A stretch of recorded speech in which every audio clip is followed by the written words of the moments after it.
ஆந்தை பெற்ற சாபம். கற்பூரவள்ளி என்னும் காட்டில் ஆந்தை குடும்பம் ஒன்று வாழ்ந்து வந்தது.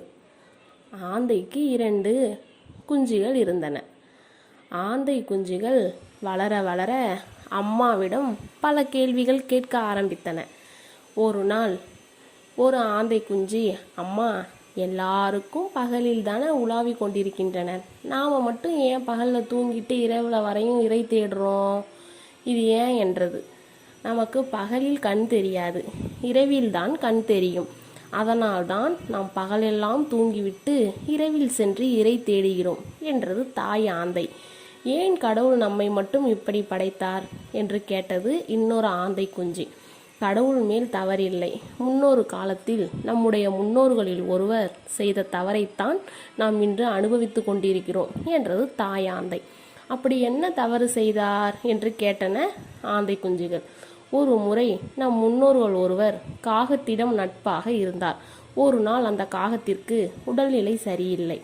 அதனால் காட்டில் டாக்டராக இருந்த குயில் டாக்டரிடம் காக்காவை வைத்தியம் பார்த்து குணமாக்கி விட்டார். அதன் பிறகு டாக்டருக்கு பீஸ் கொடுக்கணும் இல்லையா, ஆனால் இவர்கள் எங்களிடம் பணம் இல்லை என்று சொல்லிவிட்டு ஓடி வந்து விட்டனர். அதன் பிறகு இவர்கள் இருவரையும் பார்க்கும் பொழுதெல்லாம் பணம் கேட்க ஆரம்பித்தது குயில் டாக்டர். குயில் டாக்டருக்கு பயந்து நம்முடைய பாட்டனாரான ஆந்தையார் பகலில் தலை காட்டாமல் நன்றாக தூங்கிவிட்டு இரவில் எழுந்து வெளியே செல்வார். இப்படியே இருந்ததால் குயில் டாக்டரால் ஆந்தையாரை கண்டுபிடிக்க முடியவில்லை. அதனால் கோபமடைந்த குயில் டாக்டர் காக்காவை பிடித்து நன்கு திட்டி, இனிமேல் எங்கள் இனத்தார் இடும் முட்டைகளை எல்லாம் உன் இனத்தார்தான் காவல் காக்க வேண்டும் என்று சொல்லிவிட்டு சென்று விட்டது.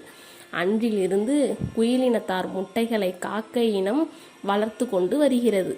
நம்முடைய இனத்தார் பகலில் தூங்கி தூங்கியே நமக்கு பகலில் கண் தெரியாமல் போய்விட்டது என்றது தாய் ஆந்தை. அம்மா, பிறரை ஏமாற்றுவதால் ஏற்படும் கஷ்டம் காலம் காலமாக பலரை பாதிப்பை புரிந்து கொண்டோம். இனிமேல் நாங்கள் ஒரு நாளும் இப்படிப்பட்ட காரியத்தை செய்யவே மாட்டோம் என்றது அந்த 2 ஆந்தை குஞ்சுகள். செல்லமாக தன் குஞ்சுகளை அணைத்து முத்தமிட்டது தாய் ஆந்தை. நீதி: பிறரை ஏமாற்றினால் நமக்கு தண்டனை தானாக வந்து சேரும். என்ன குழந்தைகளா, புரிந்ததா உங்களுக்கு?